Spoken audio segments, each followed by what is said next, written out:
Come back कर सकता है। तो एक बड़ा ट्रेडर को सबसे पहले क्या करना चाहिए, सबसे पहले अगर आप शॉर्ट हैं तो शॉर्ट मत रहिए, बिकॉज एक कमबैक रैली जब आ रही है तो ये और भी एक्सटेंड हो सकती है।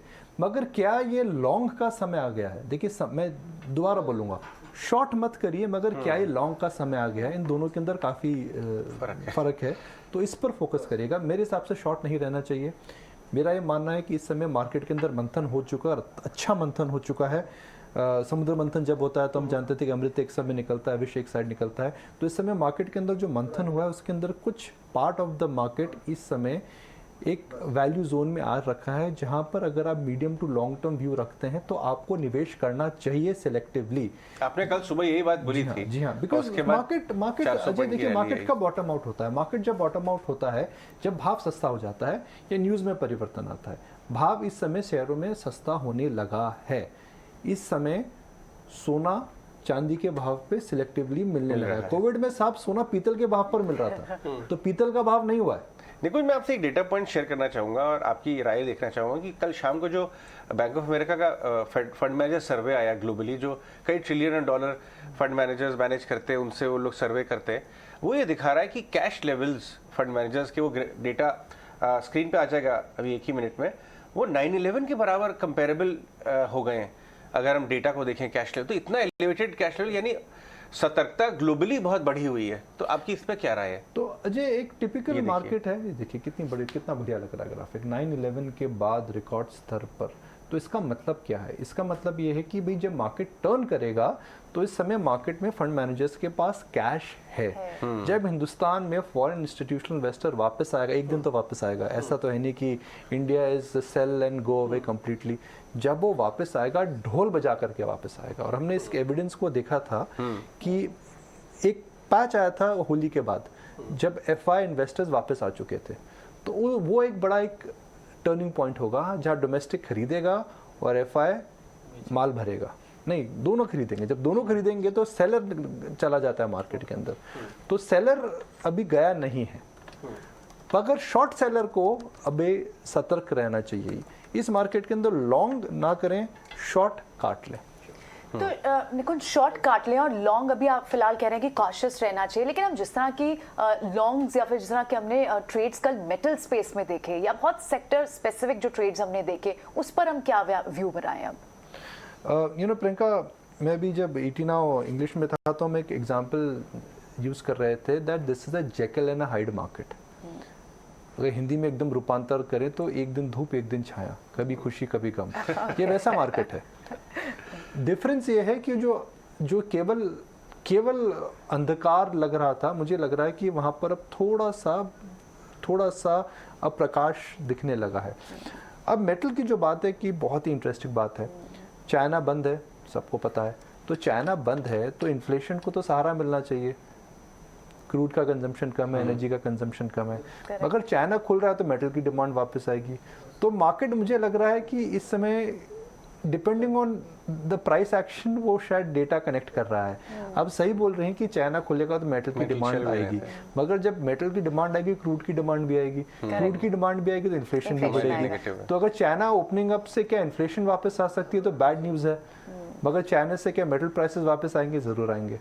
तो ये थोड़ा इस समय कंफ्यूजन है, संक्षिप्त रूप से आप नहीं इस समय बता पा रहे हैं।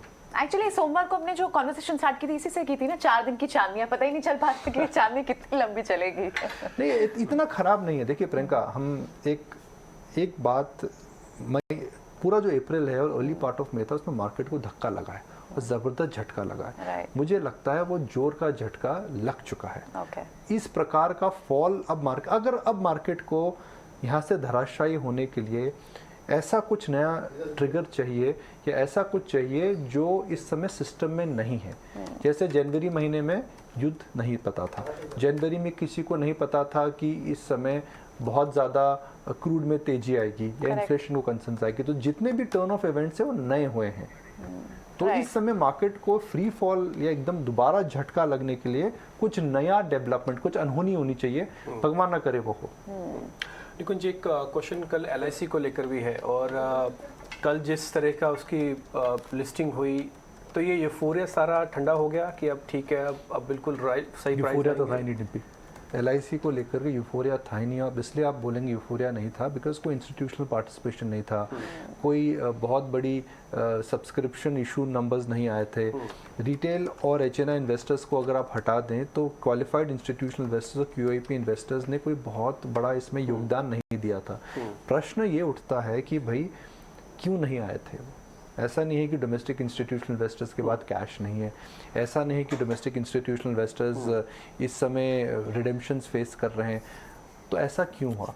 और ये शायद एक मेरे लिए भी बड़ा प्रश्न चिन्ह है बिकॉज जो मेरी अंडरस्टैंडिंग है, जो मेरी समझ है, उस हिसाब से LIC हिसाब देखिए सस्ता है। LIC is not been priced at a stock, it is not a issue which was priced at some crazy valuations. एक सस्ता इशू नीचे गया है। एक ग्राफिक अभी आएगा एयर पर जिसमें हम दिखाएंगे कि पॉलिसी शेयर होल्डर को की क्या लागत है और कितना नुकसान हो रहा है उनको, और रिटेल की क्या लागत है। इस समय मुझे नहीं लगता है कि उनको पैनिक करके बेचना चाहिए। हम डे 1 से बोल रहे हैं कि अगर आपने रिटेल कैटेगरी या पॉलिसी शेयर होल्डर कैटेगरी में अगर आपने लिया है तो आपको अपना व्यू कुछ दिनों का नहीं कुछ सालों का रखना पड़ेगा। LIC जो थी और LIC जो होगी, मेरा मानना है कंपनी में परिवर्तन आएगा। एक सोशल ऑब्लिगेशंस थी, अब एक शेयर होल्डर ऑब्लिगेशंस आ जाएंगे, उस कंपनी में चेंजेस आएंगे, मगर आए नहीं है। मैं एक ऑप्टिमिस्टिक हूँ, मैं उम्मीद करता हूँ कि LIC चेंज करेगी अपने आप को, प्रोसेसेस ठीक करेगी।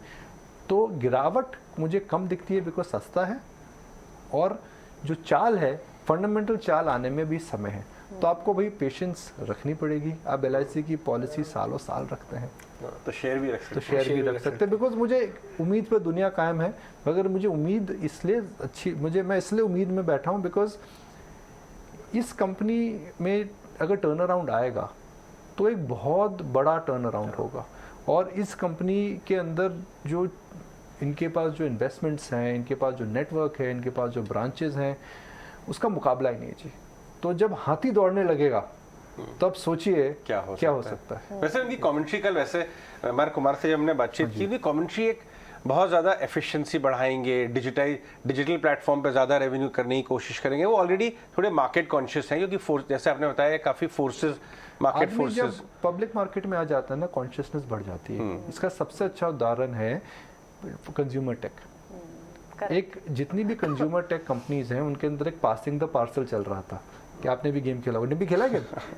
Passing the parcel, sit before the music stops, है ना, एक दूसरे को देते रहते। तो जितनी भी कंज्यूमर टेक कंपनीज हैं उनका प्राइवेट मार्केट में एक प्रकार का हम देख रहे थे कि वैल्यूएशन था, कुछ PF इन्वेस्टर्स के बीच में ही वो मूल्यांकन करते थे।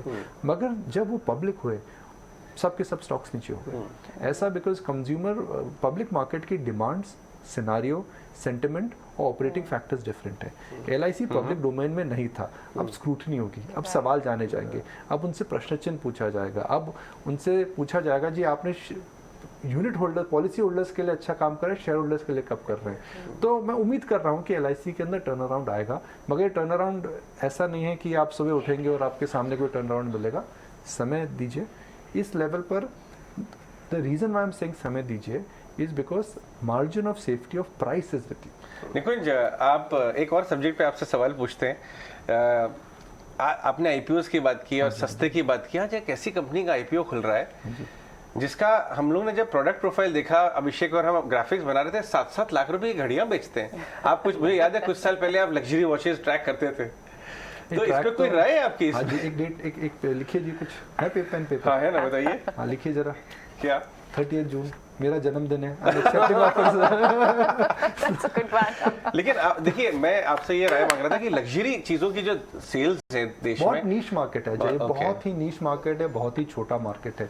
एक हमने क्या देखा, देखिए ये देखिए 6.5 लाख की घड़ी, 52 लाख की या 62 नहीं भैया 62 लाख की, 62 अजय जी 62 लाख की घड़ी है। बताइए, 1 करोड़ इतने में तो घर आ जाता है, फ्लैट्स आ जाते हैं। हालांकि शायद बॉम्बे में नहीं आ पाएंगे, लेकिन देखिए बाकी शहरों में एक बहुत ही नीश मार्केट है, बहुत ही स्मॉल मार्केट है और बहुत ही बढ़ता हुआ मार्केट है।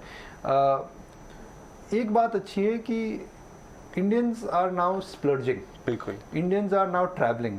Indians are now becoming much more experiential. मैंने इसके आंकड़े नहीं देखे हैं, मुझे इतना पता है कि KDDL की सब्सिडरी है, मैंने आंकड़े नहीं देखे हैं कि किस प्रकार का रिटेल ये फॉलो नहीं, हम करता सिर्फ है। कैटेगरी की बात तो कर रहे हैं। कैटेगरी की बात करें तो ये Interesting। कैटेगरी बहुत स्मॉल कैटेगरी है, मगर लग्जरी कैटेगरी जो है वो कैटेगरी में ग्रोथ आती है। वो कैटेगरी में ग्रोथ कब आती है, जब आप देखते हैं कि भाई the wealth effect has started. और वेल्थ इफेक्ट कब स्टार्ट होता है, जब इकोनॉमी में बूम होता है। वेल्थ इफेक्ट कब स्टार्ट होता है, जब बड़े सेक्टर्स होते हैं। हमने कोविड के बाद क्या देखा है, the rich have become richer and ultra rich have become mega rich, and mega rich price their wealth levels have gone to different levels now। तो ये एक प्रकार का जो एक मंथन बोले या फिर चर्न बोले या साइकिल आप बोले, this is a pure play on the luxury growing HNI becoming ultra HNI and ultra HNI becoming mega HNI। Stock market तो और वो हमारे ट्रेंड दिख रहा है हम लोग के व्यूअर्स जो हैं बहुत सारे, आई थिंक इसके टारगेट ऑडियंस होंगे। जी हाँ, होना चाहिए। और शायद ईटीना स्वदेश का वही हम चाहते हैं कि बिल्कुल। हम चाहते हैं कि सबको सुख संपत्ति मिले। आप हमारे साथ जुड़े रहिए, बढ़ते रहिए, मगर आज शॉर्ट मत करिए। चलिए, on this note thank you so much Nikunj, ये सारी बातें और ये सारा एनालिसिस हमारे व्यूअर्स के साथ शेयर करने के लिए।